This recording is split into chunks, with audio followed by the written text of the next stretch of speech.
దేశం ఓ విశిష్ట వ్యక్తిని కోల్పోయింది. రాష్ట్రపతి, ప్రధాని సహా ప్రముఖుల సంతాపం.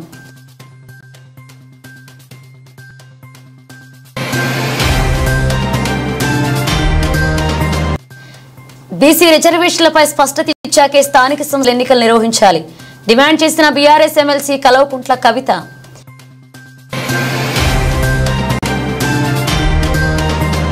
నేడు ఏపీలో కరెంట్ ఛార్జీల పెంపు నిరసిస్తూ అన్ని జిల్లాల్లోనూ వైసీపీ పోరుబాట.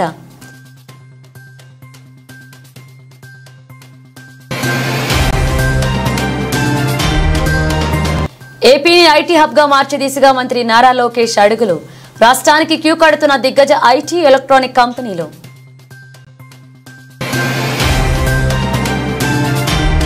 సంఘాలతో సమావేశానంతరం బీఆర్ఎస్ ఎమ్మెల్సీ కల్వకుంట్ల కవిత మీడియాతో మాట్లాడారు. స్థానిక సంస్థల ఎన్నికలు నిర్వహించడానికి ప్రభుత్వం ఏర్పాటు చేస్తున్నట్లుగా వార్తలు వస్తున్నాయి. ప్రధాన డిమాండ్ గా ఉన్న బీసీల రిజర్వేషన్ పెంపుపై స్పష్టత ఇవ్వకుండా ఎన్నికలు జరపడానికి వీలు లేదు అని, స్థానిక ఎన్నికల్లో బీసీలకు 42% రిజర్వేషన్లు కల్పిస్తామని కాంగ్రెస్ పార్టీ కామారెడ్డి డిక్లరేషన్ లో పేర్కొంది. బీసీల జనాభా ఎంతో తెలియంది కాదు, హామీ ఎలా ఇచ్చారంటూ జనాభాలో సగానికి పైగా బీసీలు ఉన్నారన్నారు. కానీ 42% అని కాంగ్రెస్ ఎలా చెబుతుందో అంతుపట్టడం లేదు అన్నారు. ఆ 42% రిజర్వేషన్లు కల్పించకుండానే ఎన్నికలు నిర్వహిస్తారా అన్న అనుమానాలు కలుగుతున్నాయి. రిజర్వేషన్లు పెంచకుంటే ఎన్నికలు జరగనివ్వం, మండల కేంద్రాల్లో జిల్లాల్లో నిరసన ప్రదర్శన చేస్తామన్నారు. 42% రిజర్వేషన్లు ఇవ్వకుండా ఎన్నికలు నిర్వహిస్తే తీవ్ర పరిణామాలుంటాయన్నారు. బీసీ డెడికేటెడ్ కమిషన్ నివేదిక ఇచ్చాక బీసీ జనాభాను వెల్లడించిన తర్వాత ఎన్నికలపై ఆలోచన చేయాలన్నారు. అంతవరకు స్థానిక సంస్థల ఎన్నికల గురించి ప్రభుత్వం ఆలోచన చేయకూడదన్నారు. సావిత్రిబాయి పూలే జయంతి సందర్భంగా జనవరి 3న ఇందిరా పార్క్ వద్ద భారీ సభ నిర్వహిస్తామన్నారు. జనాభా లెక్కల్లో కులగణన చేపట్టాలని కేంద్రంలోని బీజేపీ ప్రభుత్వాన్ని డిమాండ్ చేస్తున్నామన్నారు. ఏటా 20,000 కోట్ల బీసీలకు బడ్జెట్ కేటాయిస్తారని ఇచ్చిన హామీని కాంగ్రెస్ ప్రభుత్వం తప్పించింది మండిపడ్డారు. మన ముందుకు వస్తూ ఉన్నాయి, వార్తాపత్రికలలో కథనాలు కూడా వస్తూ ఉన్నాయి. అందులో ప్రధానంగా మన లోకల్ బాడీకి సంబంధించిన స్థానిక సంస్థలకు సంబంధించినటువంటి ఎన్నికలు నిర్వహించడానికి ప్రభుత్వం ప్రయత్నాలు ప్రారంభించిందన్నట్టుగా గ్రామాలలో మరి ఎన్నికలకు సంబంధించి నిర్వహణ ఏర్పాట్లు చేయడానికి సిద్ధమవుతున్నటువంటి విషయాన్ని కూడా మనం అన్ని చోట్ల అన్ని వార్తాపత్రికలలో చూడడం జరిగింది. మరి వాళ్ళ స్థానిక సంస్థల ఎన్నికలు పెడుతుంది ప్రభుత్వం అంటే ప్రధానమైనటువంటి డిమాండ్గా ఉన్నటువంటి బీసీలకు సంబంధించిన అంశం ఏదైతే ఉందో దాన్ని స్పష్టత ఇవ్వకుండా కాంగ్రెస్ ప్రభుత్వం ముందుకెళ్ళడానికి వీలని చెప్పి ఇప్పటి వరకు బీసీ సంఘాలకు సంబంధించినటువంటి ప్రతినిధులందరం కూడా కూర్చొని చర్చించడం జరిగింది. మరి కాంగ్రెస్ పార్టీ కామారెడ్డిలో డిక్లరేషన్ ఇచ్చింది. ఏమని? బీసీలకు సంబంధించినటువంటి అనేక అంశాలతో పాటు స్థానిక సంస్థల్లో 42% బీసీలకు రిజర్వేషన్ ఇస్తామని చెప్పడం జరిగింది. మరి 42% అనేటటువంటిది ఏ ప్రాతిపదికన కాంగ్రెస్ పార్టీ అనుకున్నదన్న విషయం ఇప్పటి వరకు స్పష్టత లేదు. మరి బీసీల జనాభా 42% అని లెక్క కట్టే కన్నా ముందే వాళ్ళకి ఎట్లా తెలిసిందన్నటువంటి విషయంలో స్పష్టత లేదు. ఆనాడు ఎన్నికలకు వెళ్ళేటటువంటి హడావుల్లో చాలా వాగ్దానాలు చేసినారు వాళ్ళు, అందులో ఇది కూడా ఒకటి వాళ్ళు చేయడం జరిగింది. ఇవాళ మరి 42% అంటే ప్రతి ఒక్కరం కూడా ఆలోచిస్తూ ఉంటే బీసీ జనాభా సగానికన్నా ఎక్కువ ఉందని రమారమి మనం చెప్తా ఉంటాం. అంటే అది 50% కావచ్చు, 60% కావచ్చు, ఇంకా ఎక్కువ ఉండొచ్చు. ఎంత ఉన్నదన్నది ఎవరికి తెలియనటువంటి విషయం. కానీ 42% అని కాంగ్రెస్ ఎట్లా చెప్పింది అన్నది ఇప్పటివరకు ఎవరికి అంతుపట్టని విషయం. సరే చెప్తే చెప్పారు, కానీ మరి ఆ 42% కూడా ఇవ్వకుండా మీరు ఎన్నికలకు పోయే ప్రయత్నం చేస్తున్నారా? ఈ ప్రశ్న ఇవాళ అందరి మెదడులో కూడా ఉన్నటువంటి పరిస్థితి. మేము తెలంగాణ జాగృతి నుండి గత సంవత్సర కాలంగా బీసీలకు సంబంధించినటువంటి అనేక అంశాలను ముందుకు తీసుకొని వెళ్తా ఉన్నాం. అసెంబ్లీలో పూలే విగ్రహాన్ని పెట్టాలనేటటువంటి డిమాండ్ని మేము తీసుకున్నాం. అదేవిధంగా 20,000 కోట్లు బీసీలకు బడ్జెట్ ఇస్తామని చెప్పారు. మరి 3 సార్లు అసెంబ్లీ జరిగింది, బీసీలకు మాత్రం 20,000 కోట్లు పెట్టలేదు. మరి ఇప్పుడు స్థానిక సంస్థలు దగ్గరికి వచ్చినాయి, 42% ఇస్తా అన్నది ఇవ్వకుండా ముందుకు వెళ్ళే ప్రయత్నం మాకు అర్థమవుతా ఉన్నది. కాబట్టి ఇవాళ ప్రశ్నిస్తూ ఉన్నాం, మీరు ఎట్టి పరిస్థితుల్లో కూడా మీరు చెప్పినట్టుగా 42% ఇవ్వకుండా ముందుకు వెళ్ళే ప్రసక్తే లేదు. మిమ్మల్ని మేము వెళ్ళనీయం. ఎక్కడికక్కడ మండల కేంద్రాల్లో కావచ్చు, జిల్లాలలో కావచ్చు, అన్ని చోట్ల కూడా నిరసన ప్రదర్శనలు చేస్తాం. మీరు 42% కాకుండా బీసీల వాటా మాట్లాడకుండా ఎన్నికలకు వెళ్తే మాత్రం కార్యాచరణ చాలా స్పష్టంగా చాలా షార్ప్గా పెద్ద ఎత్తున రియాక్షన్ ఉంటుందని చెప్పి ఈ సందర్భంగా ప్రభుత్వాన్ని మేము తెలియజేస్తూ ఉన్నాం. మరి ఇవాళ ఇక్కడ కలిసినటువంటి బీసీ ఎంబీసీ సంఘాలు అందరం కూడా కలిసి మాట్లాడుకున్నది ఏంటంటే, ఇవాళ ప్రభుత్వానికి మనం ఒక హెచ్చరిక జారీ చేద్దాం. మీరు చేసేటటువంటి ప్రయత్నం బీసీ డెడికేటెడ్ కమిషన్ నివేదిక ఇచ్చిన తర్వాత మాత్రమే, బీసీ జనాభా ఎంతుందో తెలంగాణ ప్రజలకు చెప్పినాక మాత్రమే, దాని మీద మీరు ఎట్లా ముందుకు పోతారనే స్పష్టత ఇచ్చిన తర్వాత మాత్రమే మీరు ఎన్నికల గురించి ఆలోచన చేయాలి. అంతవరకు స్థానిక సంస్థల ఎన్నికల గురించి ప్రభుత్వం ఆలోచన చేయకూడదు. ఇది ప్రధానమైనటువంటి డిమాండ్. రెండవది, జనవరి 3 నాడు సావిత్రిబాయి పూలే గారి జయంతి ఉన్నది. మరి ఆనాడు ఇందిరా పార్క్ దగ్గర ఒక భారీ సభను మేము పెట్టబోతా ఉన్నాం. ఆ సభలో అన్ని బీసీ కమ్యూనిటీకి సంబంధించినటువంటి ప్రతినిధులు, నాయకులు, ప్రజలు పెద్ద ఎత్తున హాజరవుతారు. ఆనాడు ఇంకా స్పష్టంగా మా కార్యాచరణ కూడా మేము చెప్తాం. బీసీ డెడికేటెడ్ కమిషన్కి సంబంధించిన సమయం 30వ తారీఖు నాడు అయిపోతూ ఉన్నది. మరి 30వ తారీఖు నాడు ప్రభుత్వానికి వారు నివేదిక ఇస్తామని చెప్తున్నారు. ఆ నివేదిక అంశాలు బయటపడ్డ తర్వాత తప్పకుండా 3వ తారీఖు నాడు పెట్టేటటువంటి సభలో మా కార్యాచరణ ఇంకా స్పష్టంగా చెప్తాం. ఇవాళ భారతీయ జనతా పార్టీకి కూడా మేము డిమాండ్ చేస్తూ ఉన్నాం. మీరు మాజీ ప్రధాని మన్మోహన్ సింగ్ పార్థివ దేహం వద్ద నివాళులర్పించిన సీఎం రేవంత్ రెడ్డి, హిమాచల్ ప్రదేశ్ ముఖ్యమంత్రి సుఖ్వీందర్ సింగ్ సుక్కు, తెలంగాణ కాంగ్రెస్ ఇన్ఛార్జ్ దీపాదాస్ మున్షి, టీపీసీసీ అధ్యక్షుడు మహేష్ కుమార్ గౌడ్, మంత్రి దామోదర్ రాజనరసింహ, ఎంపీలు చామల కిరణ్ కుమార్ రెడ్డి, బలరాం నాయక్, అనిల్ కుమార్ యాదవ్, మల్లురావి, ఏసీసీ కార్యదర్శి సంపత్ తదితరులు ఈ సందర్భంగా మన్మోహన్ సింగ్ సతీమణిని పరామర్శించిన ముఖ్యమంత్రి రేవంత్ రెడ్డి, ఇన్ఛార్జ్ దీపాదాస్ మున్షి, టీపీసీసీ అధ్యక్షులు మహేష్ కుమార్ గౌడ్ తదితరులు.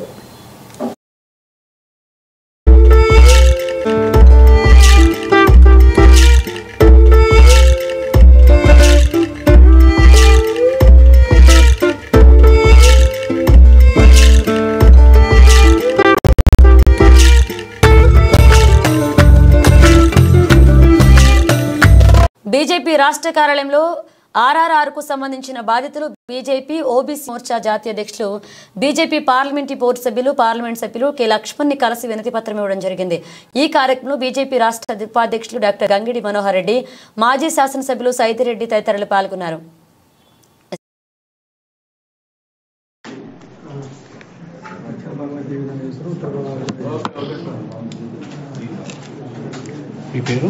దామోదర్ సార్, చంద్ర దామోదర్ రెడ్డి.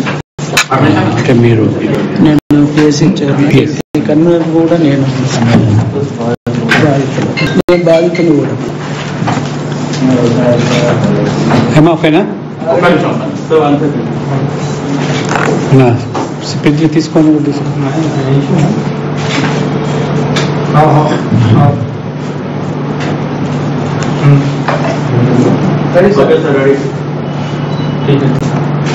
ముందు దాని మీద తీసుకుంటా. ఆ ప్రతినిధి బృందం ముఖ్యంగా పిఎస్సి చైర్మన్ కానివ్వండి, రాములు గారు కానివ్వండి, దామోదర్ రెడ్డి కానివ్వండి, ఇవాళ మనోహర్ రెడ్డి గారు, సైదిరెడ్డి గారి నాయకత్వంలో బాధితులు బీజేపీ నమ్ముకుని రావడం జరిగిందో, నేను సూటిగా అడుగుతున్నా ఇవాళ ముఖ్యమంత్రి రేవంత్ రెడ్డి గారు, మీ కాంగ్రెస్ పార్టీ ఎన్నికల ముందు ఇచ్చిన హామీలు ఏ రకంగా ఇవాళ మీరు నీరు గారుస్తున్నారో ఇది తాజా ఉదాహరణ. ఇది RRRకి సంబంధించిన అలైన్మెంట్ విషయం. ఇప్పటికైనా మంత్రులుగా కొనసాగే వాళ్ళు మీరు ఎన్నికల ముందు ఇచ్చిన మాట నిలబెట్టుకుంటే సరే, లేనట్లయితే భారతీయ జనతా పార్టీ ఈ బాధితులకు న్యాయం జరిగే వరకు ఉద్యమం చేపడతామని హెచ్చరిస్తూ ఉన్నాము. ఢిల్లీలో కూడా ఈ పార్టీకే మరి కిషన్ రెడ్డి గారు కేంద్ర మంత్రి, మరి బండి సంజయ్ గారు, నితిన్ గడ్కరీ గారి దృష్టికి తీసుకెళ్లడం జరిగింది. పూర్తిగా కేంద్రమే ఇవాళ ఆర్థికంగా సహాయం చేస్తూ ల్యాండ్ అక్విజిషన్ కానివ్వండి, ఈ RRR నిర్మాణం కోసం కానీ ఏదైతే ఆర్థికంగా సాయం చేస్తున్నారో వారికి కూడా దృష్టికి తీసుకురావడం జరిగింది. అంటే ఇవాళ రాష్ట్ర ప్రభుత్వం ఇవాళ పేద వర్గాల యొక్క భూములు స్వాధీనం చేసుకొని పెద్దవాళ్లకు ఏ రకంగా మరి వారు లొంగిపోతున్నారో ఉదాహరణ కూడా చెప్పడం జరిగింది. ప్రధాని మన్మోహన్ సింగ్ మృతి పట్ల ప్రధాని నరేంద్ర మోదీ తీవ్ర విచారం వ్యక్తం చేశారు. విశిష్ట నేతల్లో ఒకరైన మన్మోహన్ కన్నుమూయడం పట్ల దేశం దుఃఖిస్తుందంటూ మోదీ ట్వీట్ చేశారు. నీరాడంబరమైన కుటుంబం నుంచి వచ్చి ఎంతో ఎత్తుకు ఎదిగిన మన్మోహన్ సింగ్ గొప్ప ఆర్థికవేత్తగా పేరు తెచ్చుకున్నారన్నారు మోదీ. ఆర్థిక మంత్రి సహా వివిధ హోదాల్లో పనిచేశారని, అనేక ఏళ్లుగా మన దేశ ఆర్థిక రంగంపై ఆయన బలమైన ముద్ర వేశారన్నారు. పార్లమెంట్ సభ్యుడిగా ఏదైనా అంశంలో జోక్యం చేసుకున్నారంటే అందులో ఎంతో వివేకంతో కూడిన ఆలోచన ఉండేదని మోదీ వివరించారు. ప్రజల జీవితాలను మెరుగుపరిచేందుకు మన ప్రధానిగా ఆయన విస్తృతమైన కృషి చేశారంటూ మోదీ కొనియాడారు. మన్మోహన్ సింగ్ ప్రధానిగా ఉన్న సమయంలో తాను గుజరాత్ సీఎంగా ఉన్నారని, ఆ సమయంలో తనతో క్రమం తప్పకుండా మాట్లాడేవారని గుర్తు చేశారు మోదీ. పాలనకు సంబంధించిన అనేక అంశాలపై తాము మాట్లాడుకునేవారమని, ఆయన మాటల్లో విజ్ఞానం, నడవడికలో వినయం కనిపించేవంటూ మోదీ తెలిపారు.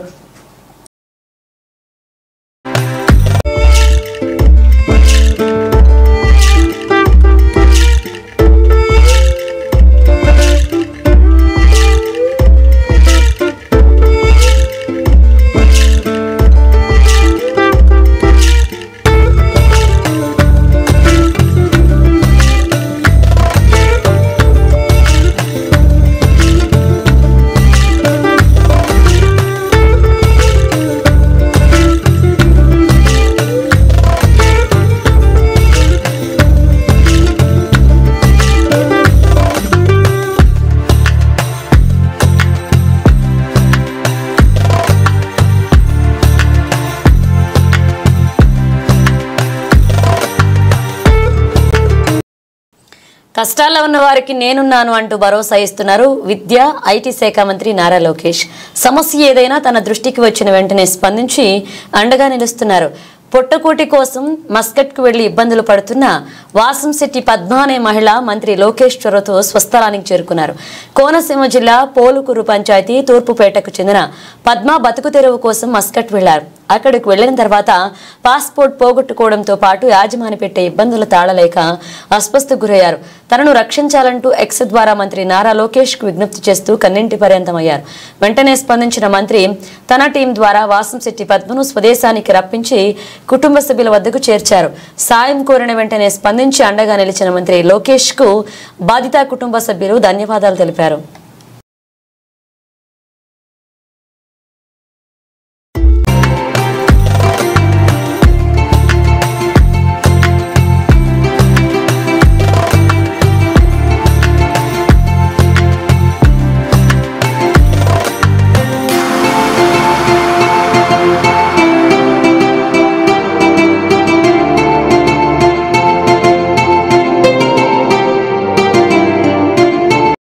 చిత్తూరు జిల్లా కుప్పంలో పెంచిన విద్యుత్ ఛార్జీలకు నిరసనగా ర్యాలీ చేపట్టారు వైసీపీ నేతలు. రేస్కో ఎండీకి వినతి పత్రం ఇచ్చారు. అనంతరం ఎమ్మెల్సీ భరత్ మీడియాతో మాట్లాడుతూ కూటమి ప్రభుత్వం అధికారంలోకి వచ్చినప్పటి నుంచి విద్యుత్ ఛార్జీలను పెంచుతున్నారు. విద్యుత్ ఛార్జీలను పెంచి ప్రజలపై భారం మోపుతున్నారు. కూటమి ప్రభుత్వం పెంచిన విద్యుత్ ఛార్జీలను ప్రజలకు అవగాహన కల్పిస్తూ నేడు ర్యాలీ చేపట్టడం జరిగిందన్నారు.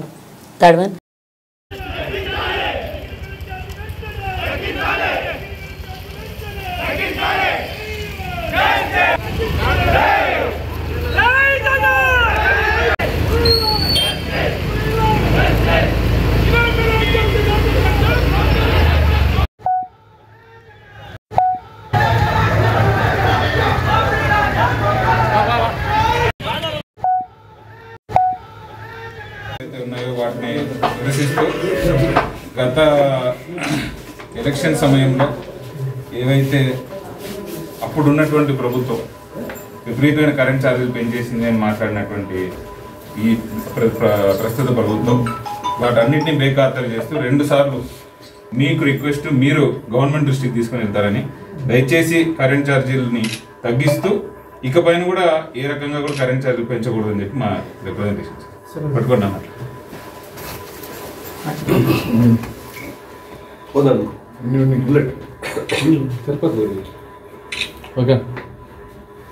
ఉన్నాయో వాటిని నిరసిస్తూ గత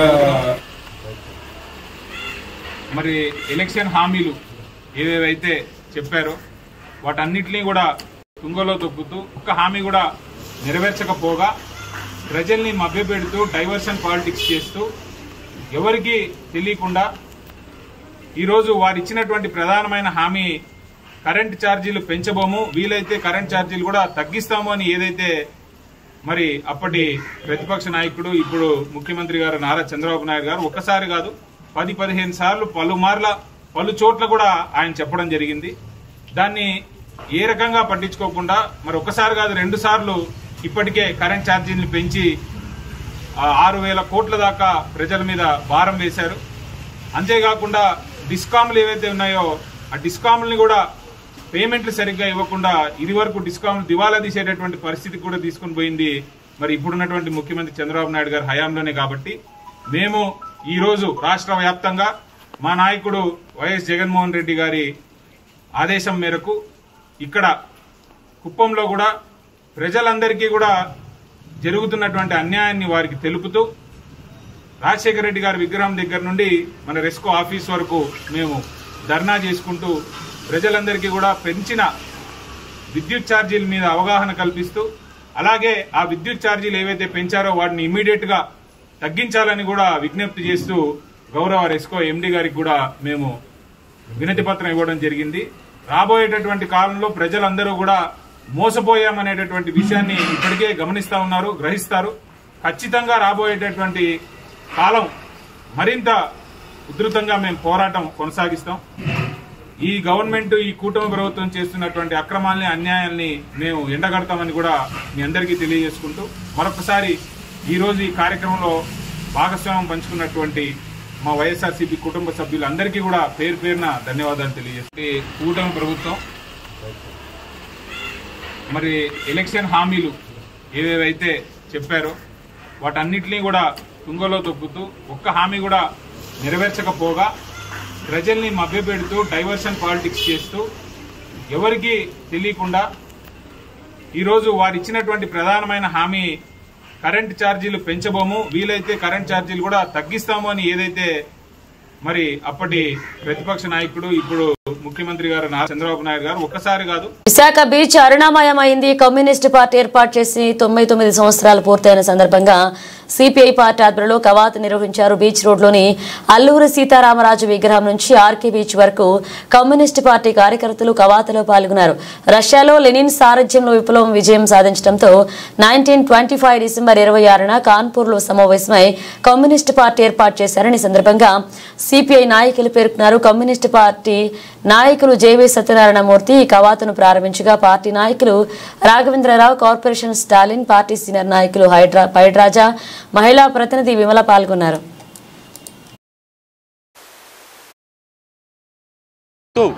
సంఘం అదేవిధంగా అభ్యుదయ రచయితల సంఘం, అఖిల భారత అభ్యుదయ రచయితల సంఘం, అలాగే కళాకారుల సంఘం, ఇటువంటి అన్నీ కూడా అలాంటి Indian theatre of people's theatre అని చెప్పని అసోసియేషన్ అని ఇటువంటి అన్నీ స్థాపించి ప్రజల్ని సమీకరించి స్వతంత్ర ఉద్యమంలో పాల్గొనడంతో పాటు ఆ రోజుకి దేశంలో ఉన్నటువంటి జమీందారీ వ్యతిరేక సంస్థానాలకి వ్యతిరేకంగా ప్రజా ఉద్యమాలు నిర్మించడంలోనే విశేషమైనటువంటి కృషి చేసింది. ఆ క్రమంలోనే భారతదేశానికి స్వతంత్రం వచ్చిన తర్వాత స్వతంత్రం ప్రకటన చేసుకున్నటువంటి సంస్థానాలు ఇటు నిజాం కానివ్వండి, అక్కడ రావణకూరు సంస్థానం కానివ్వండి, ఆ సంస్థానాలకు వ్యతిరేకంగా కేరళలోని పున్నపవాయిలారు పోరాటం కానివ్వండి, తెలంగాణ సాయుధ పోరాటం కానివ్వండి, అదేవిధంగా దున్నేకే భూమి కౌలు తగ్గించాలనేటటువంటి నినాదంతో బెంగాల్లో నిర్వహించబడినటువంటి తేబాగా ఉద్యమం కానివ్వండి, ఈ ఉద్యమాన్ని కూడా కమ్యూనిస్టుల నాయకత్వంలోనే నిర్వహించబడ్డాయి.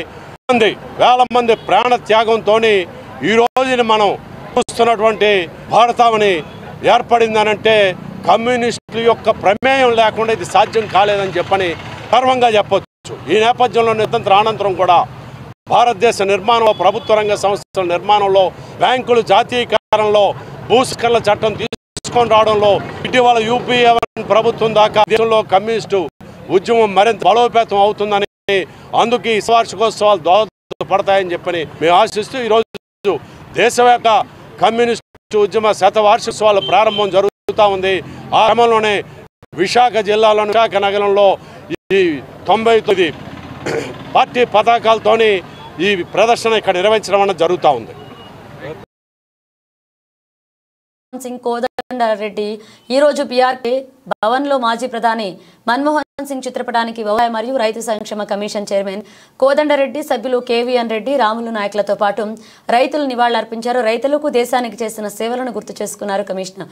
రైతులు మాజీ ప్రధాని డాక్టర్ మన్మోహన్ సింగ్ మరణం దేశానికి, రైతాంగానికి తీరని లోటు అని ఆవేదన వ్యక్తం చేశారు.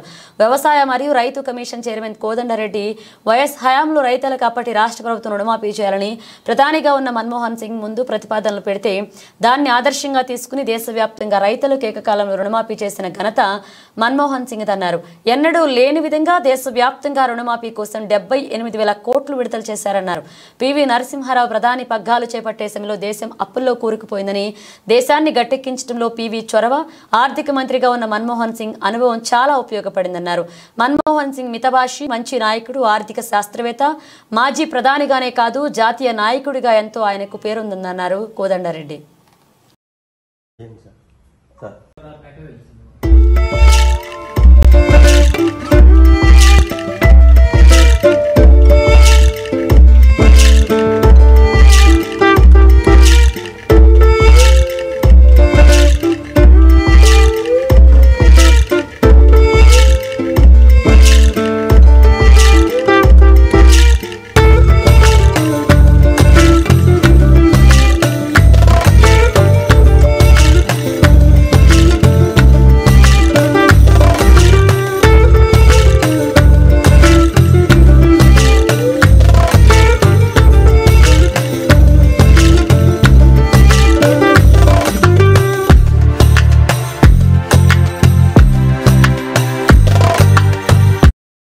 ఏపీలో వైసీపీ పోరుబాట పట్టింది. ఎన్నికల సమయంలో కరెంటు ఛార్జీలను తగ్గిస్తామని చెప్పి అధికారంలోకి వచ్చాక 6 నెలల్లోనే 15,000 కోట్లకు పైగా భారాన్ని ప్రజలపై మోపిన సీఎం చంద్రబాబు సర్కారుపై వైసీపీ నేతలు ఆగ్రహాన్ని వ్యక్తం చేశారు. రాష్ట్ర వ్యాప్తంగా అన్ని నియోజకవర్గాల్లో కరెంటు ఛార్జీల పెంపునకు నిరసనగా ఆందోళన చేపట్టారు. దీంట్లో భాగంగా విశాఖలో మాజీ మంత్రి అమర్తో పాటు వైసీపీ నేతలు రోడ్డెక్కి ప్రభుత్వ తీరుపై మండిపడ్డారు. ఎన్నికలకు ముందు నాణ్యమైన విద్యుత్ ఇస్తామని, విద్యుత్ ఛార్జీల పెంచమని హామీ ఇచ్చారని, కానీ ఇప్పుడు కోట్ల రూపాయలకు పైగా భారాన్ని పేదలపై మోపారన్నారు. బాబు షూరిటీ, బాదుటి గ్యారంటీలో అనేక తరహాలో చంద్రబాబు పాలన ఉందన్నారు.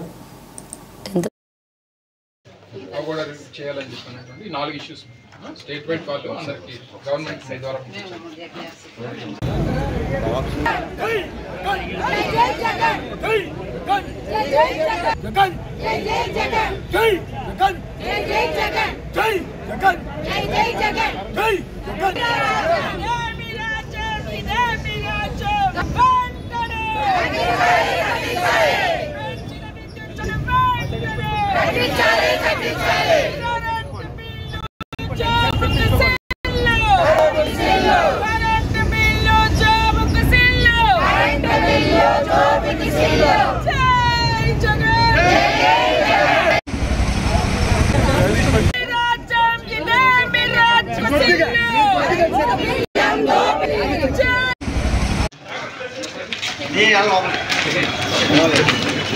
₹75,000 చేసినటువంటి అప్పు, ఆ డబ్బు ఏమైపోయింది?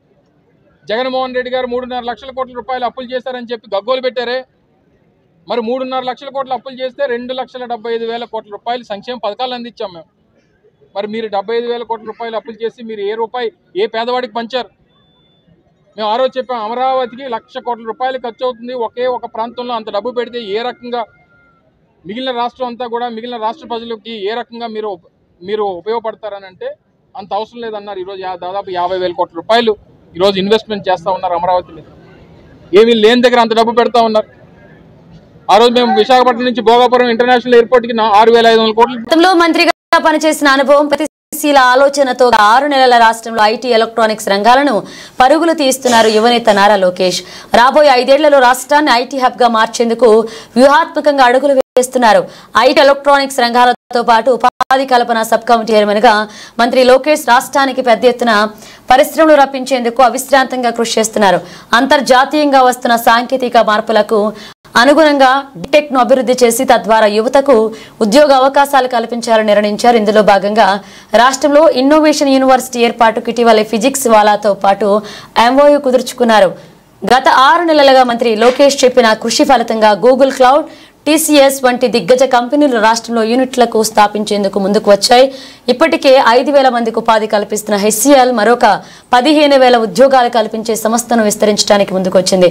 మంత్రి లోకేష్ తో చర్చల అనంతరం ఫాక్స్కాన్ సిటీ ఏర్పాటుకు ఆ సంస్థ ప్రణాళికలు రూపొందిస్తుంది. పెట్టుబడుల ఆకర్షణ లక్ష్యంగా అక్టోబర్ 25 నుంచి వారం రోజుల పాటు అమెరికాలో పర్యటించారు.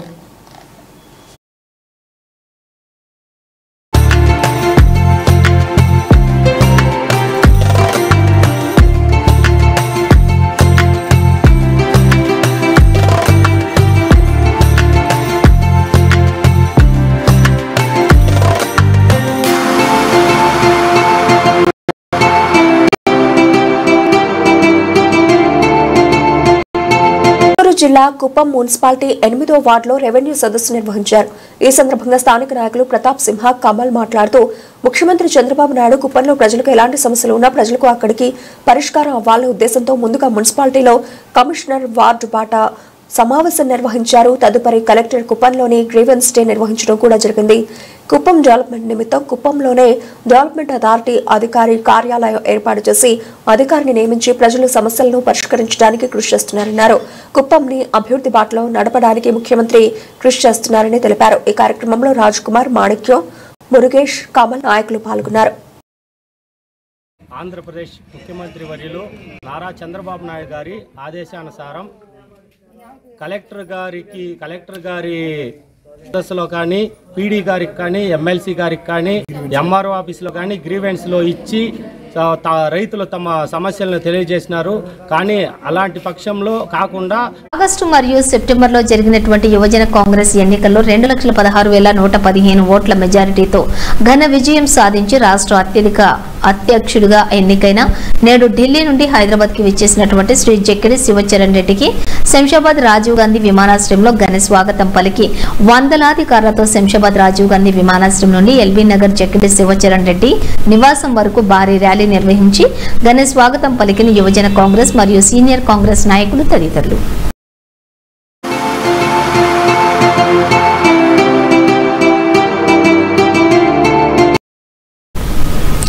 హైదరాబాద్ నిమ్స్ ఆసుపత్రిలో అనారోగ్యంతో చికిత్స పొందుతున్న నాగర్ కర్నూలు మాజీ ఎంపీ మందా జగన్నాథంని పరామర్శించి కుటుంబ సభ్యులకు ధైర్యం చెప్పిన మాజీ మంత్రి MLA Harish Rao, MLA Lakshmi Reddy, MLA Vivekananda Goud, మాజీ మంత్రులు దయాకర్ రావు, శ్రీనివాస్ గౌడ్, మాజీ ఎమ్మెల్యే వెంకటేశ్వర రెడ్డిలు.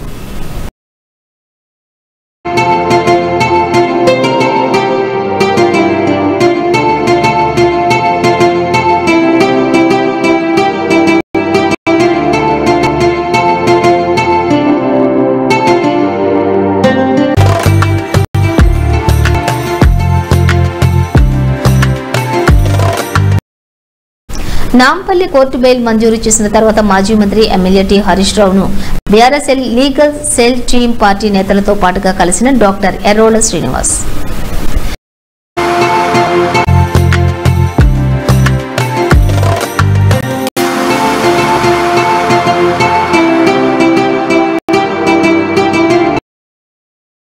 ప్రధాని మన్మోహన్ సింగ్ మరణం పట్ల మాజీ మంత్రి సింగిరెడ్డి నిరంజన్ రెడ్డి ఒక ప్రకటనలో సంతాపం ప్రకటించారు. ఆర్థికవేత్తగా, ఆర్బీఐ గవర్నర్ గా, ఆర్థిక శాఖ మంత్రిగా, ప్రధానిగా ఆయన కీలక పాత్ర పోషించారని, దివంగత ప్రధాని పీవీ తెచ్చిన ఆర్థిక సంస్కరణల అమలులో ఆయన తన వంతు పాత్ర పోషించారని కొనియాడారు. మన్మోహన్ సింగ్ ప్రధానిగా ఉన్న సమయంలోనే తెలంగాణ రాష్ట్రం ఏర్పడిందని గుర్తు చేసుకున్నారు. వారి మరణం దేశానికి తీరని లోటని, వారి ఆత్మకు శాంతి చేకూరాలని కుటుంబ సభ్యులందరికీ ప్రగాఢ సానుభూతిని ప్రకటించారు.